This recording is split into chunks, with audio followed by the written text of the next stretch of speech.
Hello friends, సింపుల్గా chicken shawarma ఇంట్లోనే నేను ఎలా చేశానో చూసేయండి. బోన్లెస్ చికెన్ పీసెస్ తీసుకొని మంచిగా కడిగేసుకుని 250 గ్రామ్స్ చికెన్ తీసుకున్నాను.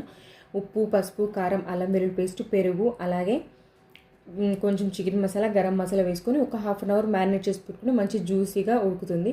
నెక్స్ట్ మైనీస్ కోసం బాయిల్డ్ ఎగ్ తీసుకున్నాను. ఒక బాయిల్డ్ ఎగ్, ఒక 4 వెల్లుల్లి, ఒక 6 పెప్పర్, ఒక స్పూన్ ఆయిల్, చిటికెడు అంటే ఉప్పు, చిటికెడు షుగర్ వేసుకొని మంచిగా ఆపి బ్లెండ్ చేసుకోవాలండి. ఒక 10 to 15 మినిట్స్ మంచిగా ఆపుతూ బ్లెండ్ చేసుకుంటే మంచి కన్సిస్టెంటీలో సూపర్గా బయట మైనస్ లాగే ఉంది, చాలా టేస్టీగా ఉంది. నెక్స్ట్ చికెన్ని కూడా ఒక స్పూన్ ఆయిల్ వేసుకొని మంచిగా కుక్ చేసుకోవడమే.